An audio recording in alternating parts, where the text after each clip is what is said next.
This podcast is sponsored by valleygivesback.org. The best gift builds a better tomorrow. Name a Valley nonprofit in your estate plan and create a legacy that tells future generations what matter to you. Making a gift that costs nothing during your lifetime is easy and revocable if things change. With a planned gift, you have the power to impact the Valley forever without affecting your current lifestyle. Your action will inspire others to make a difference in their own way. Remember the Valley. Ask your accountant, financial planner, or attorney about plan giving options. Plan now. Give later. Impact tomorrow. Learn more at valleygivesback.org.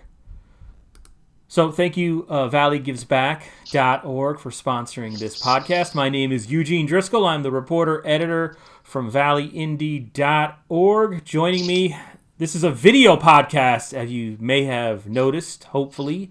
Trying something a little different. Let me just get the introduction out of the way. With me is Mr. Brian Spears. Hello, Brian. Welcome to the podcast. Hello. So Brian is a special effects makeup artist, a man about town, rockin'-tour. Is that a word? I almost said rockin'-tour. Why am I trying to pronounce words I don't know how to pronounce or use in everyday life? I apologize. But for this episode of Valley Navel Gazing, the Valley Indy podcast, I'm doing it as a video because I wanted to try something different and see if this is a way we can perfect this going forward. Because every time I do a podcast, it's an hour to record, it's an hour to edit, and an hour to upload to the site. Sometimes that workload can get a little hairy. But if I can do it as a video, we can just do it as is and maybe even stream it live. So I know there's technical problems right now. I know the camera's not the best, the audio's not the best. I'm using OBS, a free service. There's going to be some flickering. I'm trying to figure that out. So apologies in advance for all the technical issues we're going to have with this particular episode. But hey, it's a one person. I give you kudos for even trying. Yeah, thank you very much for those kudos. That's exactly what I'm looking for, is some type of kudos. So thanks for that, Brian. So coming up, it's Valentine's Day, right, Brian? You got any huge plans for Valentine's Day? You're looking at it. You're going to be, you look like you're really trying to wear a disguise here. I'm a little nervous of this getting out. I don't know what you may have done that prompted your disguise, but is everything okay? I didn't do anything today. I'm just trying to hide the face. I'm more of a behind-the-scenes kind of guy. There you go. So, and Brian, I guess I should run through your resume because I'm sitting here assuming people know who you are. But Brian and I grew up. I'm huge in Connecticut. I'm huge in the Valley. Just stop by the Dewdrop. That's right. Yeah, he's famous locally for stealing ketchup and silverware from the Dewdrop about 10 years ago. That really put the Dewdrop on the map. I mean, they really owe their whole renaissance to you, Mr. Brian Spears. And I guess they decided they needed to clean up the place and get out the riffraff. Right. Once that happened, they're like, I started a trend. We have people stealing silverware, so we got to get our act in order. But Brian has worked on a bunch of Marvel movies, Netflix shows. Sorry, like The Punisher, Jessica Jones, The Flash. I'm sorry, not The Flash. Daredevil. Daredevil. I've never seen The Flash. Right, all right. And then you did, in terms of, you were just nominated for a Rondo Award. Or the movie was nominated. Were you nominated and the movie? No, I was just the movie. As far as I know, that list is so long for a Rondo, so I never got through all the categories. But it's a movie called Depraved, and now that we have video, I can actually show this thing. This is directed by Larry Fessenden, written by Larry Fessenden, edited by Larry Fessenden. He is a New York City independent filmmaker who's been around for a long time. Actually shot the movie Beneath.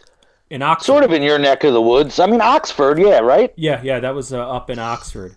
So, and Brian was nominated for a Chainsaw Award for his work on Depraved. He made The Creature along with Pete Gerner. And Depraved, by the way, is a modern retelling of Frankenstein, now available in this format, Blu-ray. There's the back of it. Brian's name is on there somewhere. All right, so Brian is on because we're talking about a horror movie, because another edition of Connecticut Cult Classics is coming up. And let me just make sure I get the information right. We're talking about this Saturday, February 15th, 2020, at the Strand Theater over in Seymour, Connecticut. Seymour, by the way, Brian, that's a land controlled by Seymour First Selectman Kurt Miller. He has an iron fist on anything that happens in Seymour. Somehow, apparently, he has allowed RE-ANIMATOR, the cult classic RE-ANIMATOR, a highly subversive, almost perverted film, to screen Saturday, February 15th at the Strand Theater up in Seymour. It's on a double bill, by the way, with Night of the Creeps. Brian, do you remember Night of the Creeps? I remember Night of the Creeps. It's a movie that when I first saw it, I was not a fan. I've grown because of what I do for my job, making things and that world of horror, prosthetic makeup. I put that on in the basement. It's not a great movie. But what makes it even better is it's teamed up with REANIMATOR, so it doesn't matter. Just go see REANIMATOR. I mean, it's a fun 80s movie, a little too 80s for me. It's funny because these movies are 80s staples. 80s, latex-driven movies, kind of gory, over the top. But the difference is REANIMATOR is kind of like you said, subversive, punk rock. It's a smart movie, and this is. Let me just interrupt you. Yeah, crazy. This is on a double bill. Wait, damn it! Let me get in the plug for Connecticut Cult Classic. Then we'll talk about the movies. I just asked if you saw it, for God's sakes. But all right. Well, I thought all right. It's trying to fill some content, buddy. Sorry. It's on a double bill with Night of the Creeps, as we might have pointed out. It's dubbed Undead Date Night. And Connecticut Cult Classics, that's Larry Dwyer of Derby, who organizes that thing. You might be able to get some tickets. There might be some at the door. I don't know. But go to www.connecticutcultclassics.com for more information. So now, Brian, dipping back into REANIMATOR.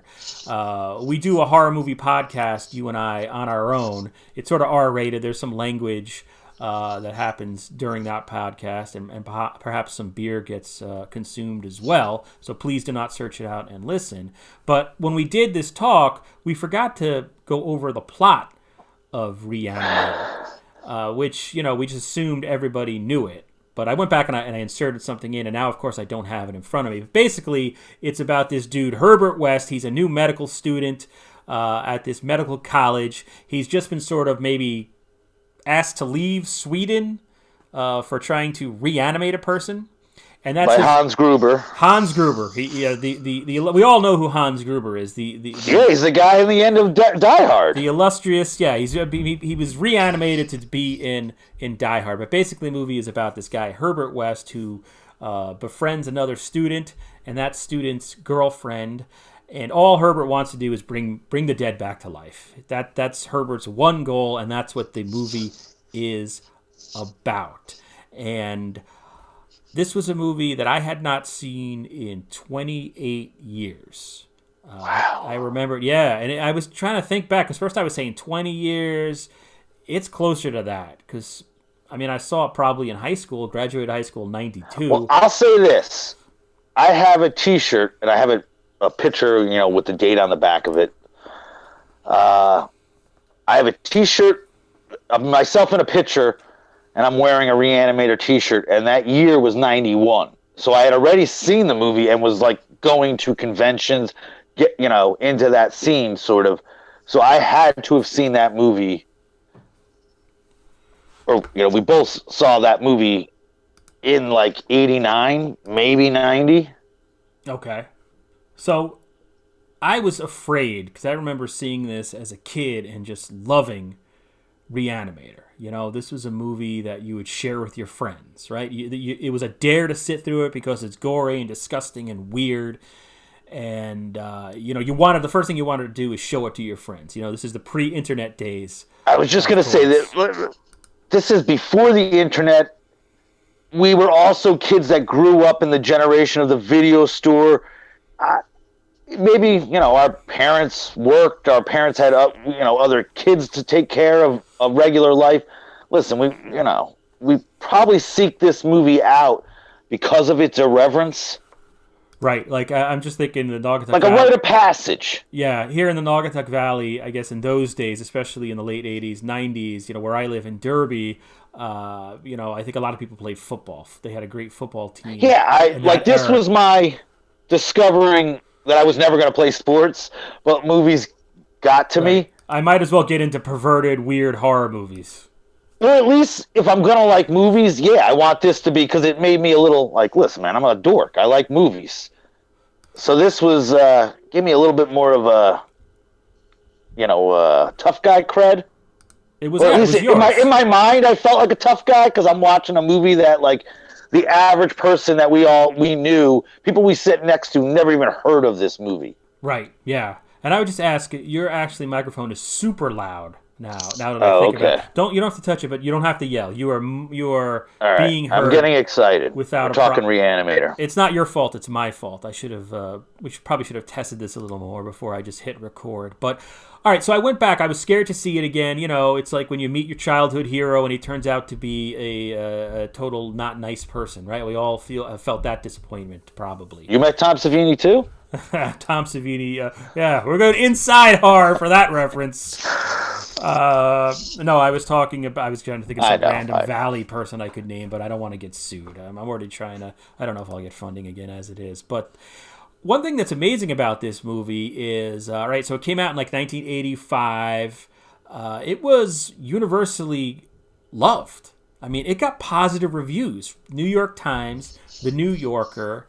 Roger Ebert gave it a great review. And in those days, I know there are people out there, it's sort of fashionable now, especially on Twitter, where celebrities now interact with people. So there's a lot of fanboy stuff that happens with movies.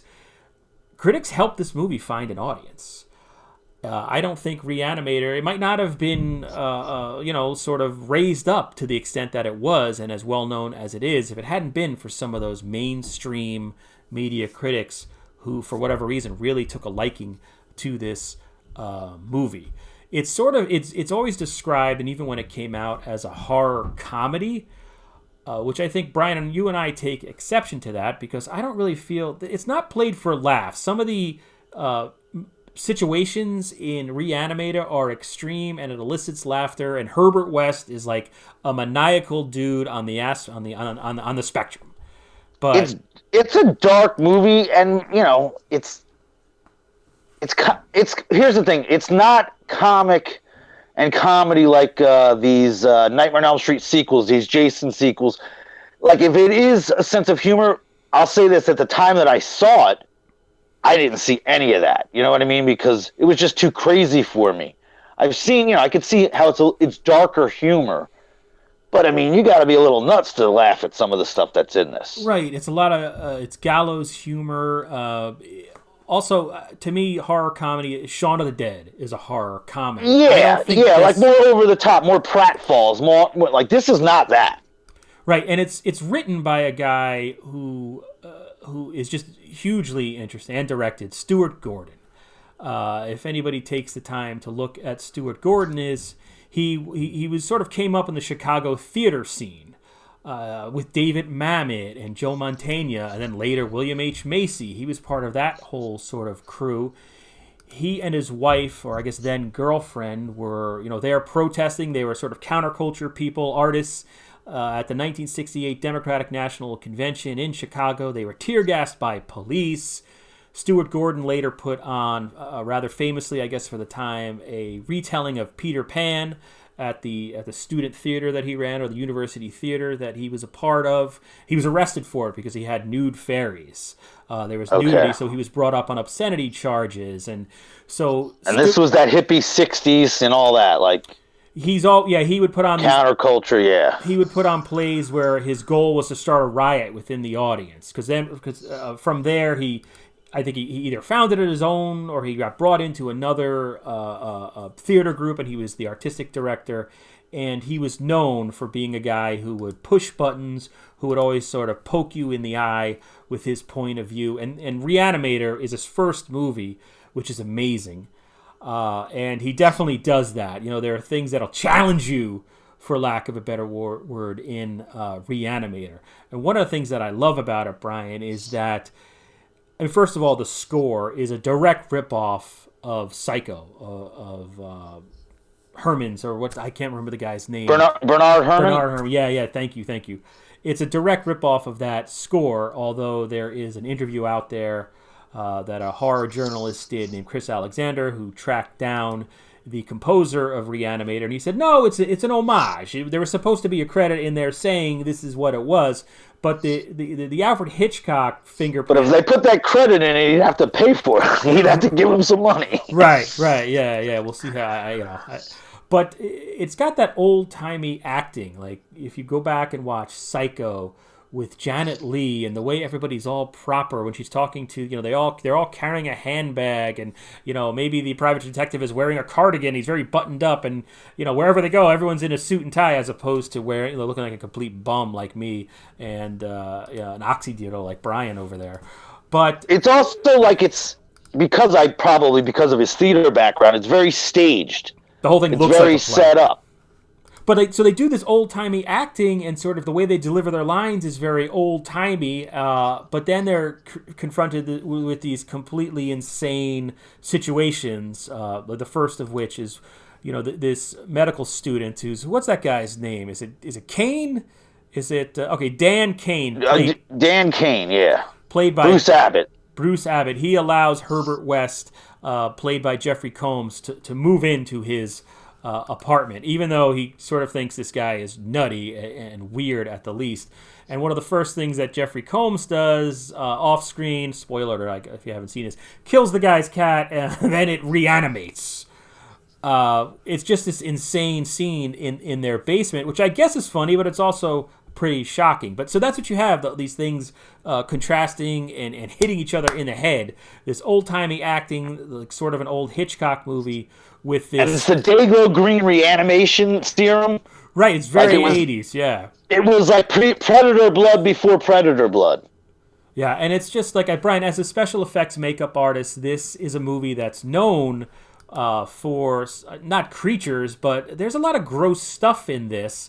And a lot of entrails, a lot of, gooey, slimy, pussy, because a lot of this gelatinous stuff. It takes place in a morgue, and Stuart Gordon famously went around, even though this was a low-budget, no-budget horror movie, independently produced, wasn't a big studio thing, he took the time to not only rehearse with actors, but to go to all area morgues and get an idea of what a dead body looks like and how the blood flows if you turn it on its side. So all those little details are in this. Because basically... go ahead. What's great about this is it's a total lived-in practical effects movie. So, listen, I mean, I think I said this before, or I'm saying it the first time at least here. This is an inspiring movie for me because it also never seemed that out of the reach. Listen, a movie like, if you've ever seen John Carpenter's The Thing, that's like my industry's holy Bible. That's our, that's Mecca, Reanimator seemed attainable, and it was also physical. All those actors got dirty. They got gross. They got bloody. They wrapped themselves in intestines, and it's all physically done and just very rock and roll, very cool. And the movie also moves. It's a from the first scene on, there's no let up. It's not an action movie. It's not Fast and the Furious. But the situations that they find themselves in, it's not a boring movie. And that was another thing I was worried about when I went back to watch it again. I was afraid it was going to be like Day of the Dead, the Romero sequel to Dawn of the Dead, which is just, it's just impossible to sit through because there's so much talking. And there's so many great performances in this movie. It's perfectly cast. Jeffrey Combs is basically up there. Brian, you had said this before. He's up there with Freddy Krueger, Robert Englund, Boris Karloff, the Frankenstein monster. He was born to play. He's the greatest mad scientist of the last 40 years. And I do think he deserves to be more... listen, I'm not a big slasher fan, so I think he's just as big, if not bigger, than a Freddy to me, because he comes from a real world. Right, and those are, I mean, like in terms of film history, the mainstream horror movies that were happening at the time this was released in 85, 86, Nightmare on Elm Street had just gotten off the ground, essentially. I think it came out in 84. You already had the slasher genre. Yeah. From Halloween and all the Friday the 13th and all the various ripoffs that are all the made. ripoffs were coming out were huge right at this time. And that's what this movie's so different than that. Right, it's so much It's smarter. a Frankenstein movie. Sorry. No, you're exactly right.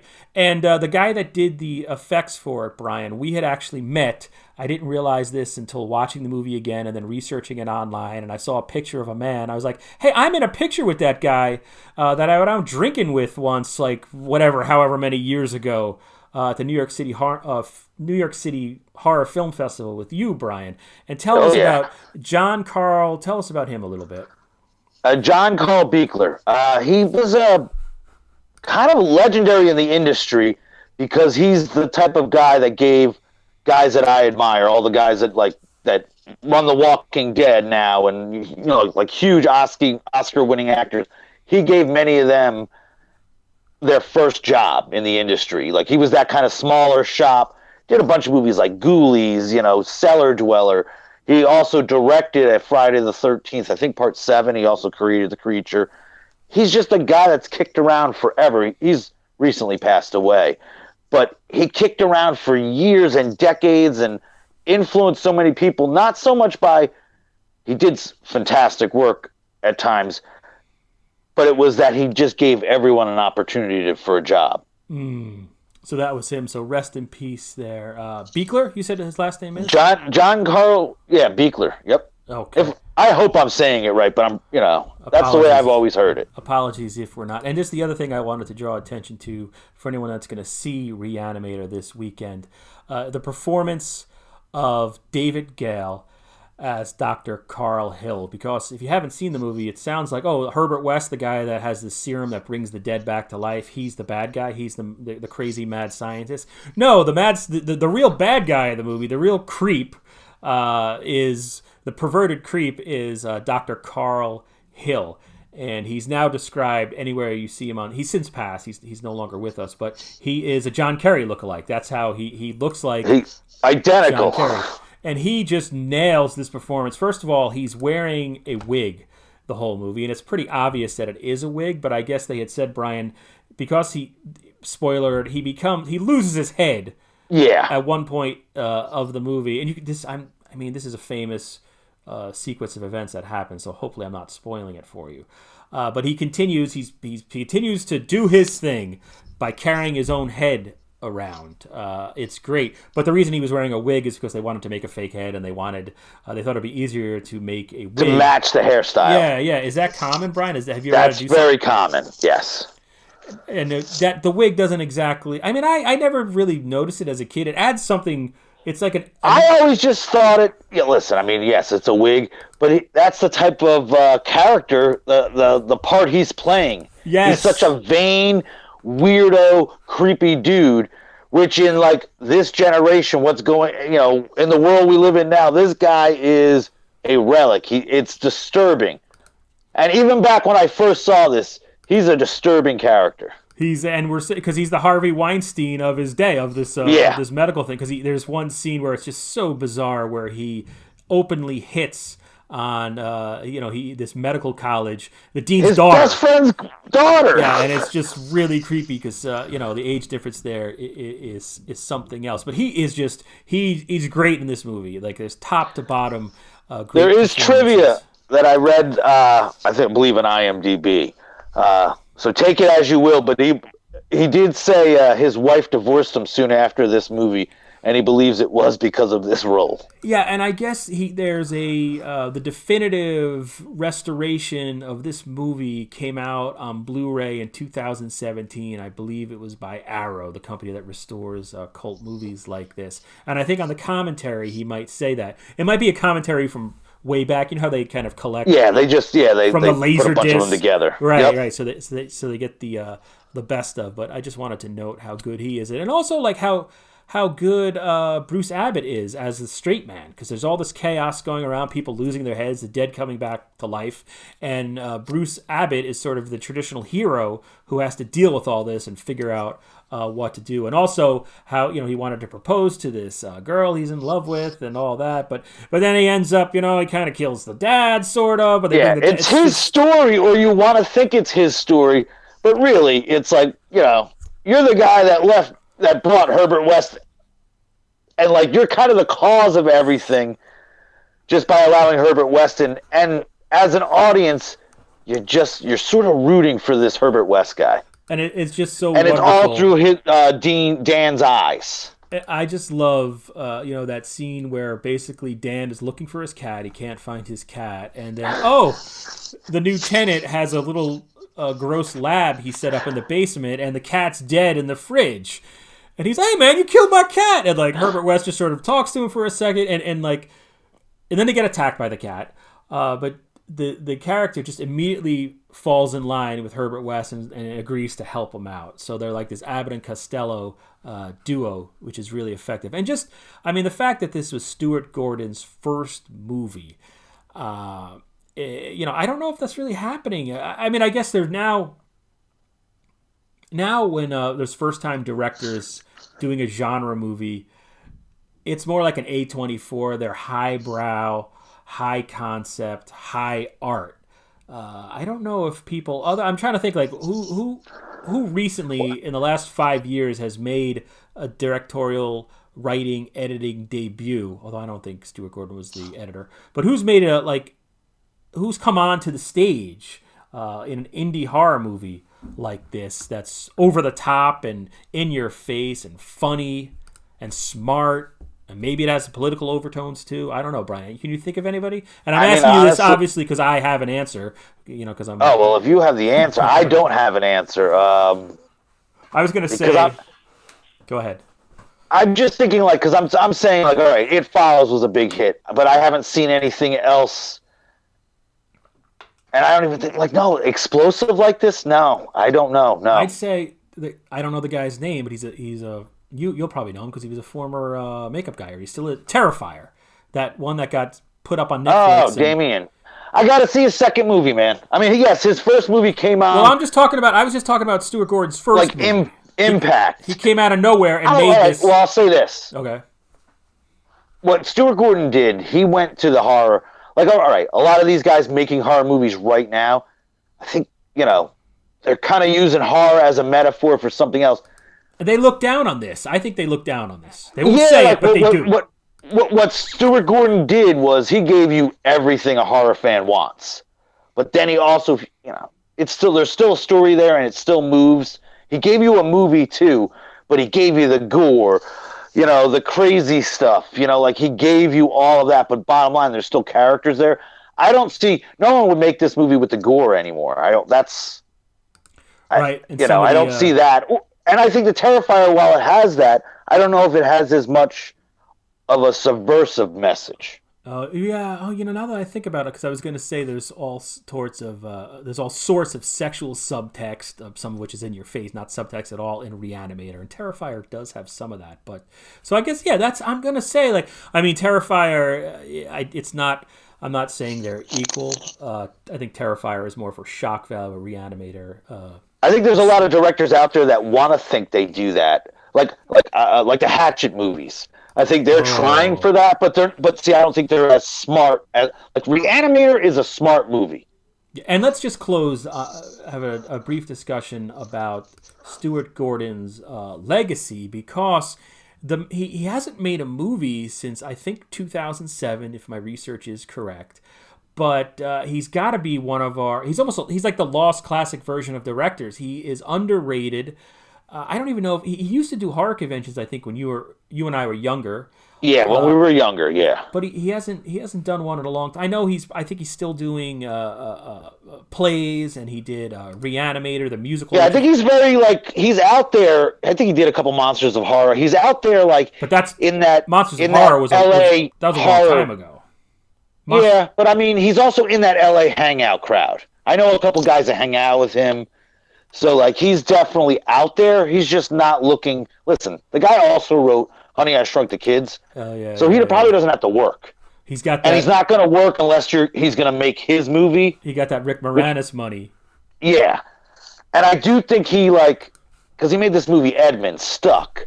Like, he's made King of the Ants. He's made a bunch of movies. He's got 3 great movies, each of which is you don't hear about him as much as you should. That's what I'm going to say. You don't hear about him. They don't seem to play on cable, although I saw all of them online. I think I saw King of the Ants on IFC, before they started playing 30-something reruns, saying that's independent cinema.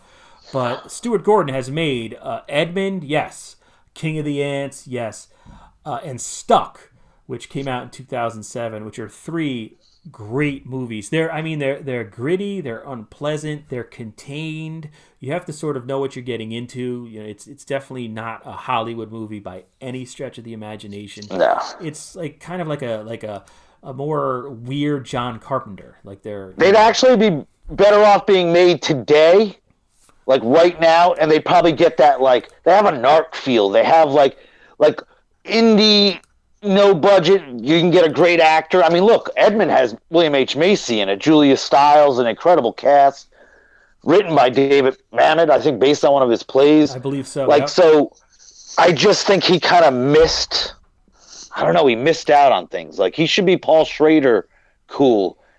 I just don't know if people saw that. And Paul Schrader is the writer of Taxi Driver, and has had a resurgence after being sort of off the radar for a few years. So he's also a great guy to follow on Facebook. Oh, he's got stuff going on all the time. And he lives near me or something like that. I believe he does. Yeah, Brian lives in Westchester County, where all rich special effects makeup artists reside. Exactly. And of course, in the hills there, you've got Paul Schrader, and when I lived there, Eddie Murphy came into a Blockbuster once, so you got that going for you. But I mean, I guess that's it, because I don't even know if this worked. It may be driving people nuts to hear us ramble on. With my mic is probably really low, Brian's is probably really high. But hey, it's an experiment. It's something I want to try to figure out and to do more of. I'm going to have to lose a few pounds, I think. But Brian, I want to thank you so much. Yeah, no problem. And please check out the Strand, man, this Saturday, the RE-ANIMATOR. Yeah, and for tickets, go to ConnecticutCultClassics.com. It's a double bill, Undead Date Night, Night of the Creeps, and RE-ANIMATOR. So they'll also be announcing their April screening this weekend. So we got that going for us. And I guess just like on a programming note here, man, this has been for me like the month from hell in terms of just family obligations and trying to do Valley indie work.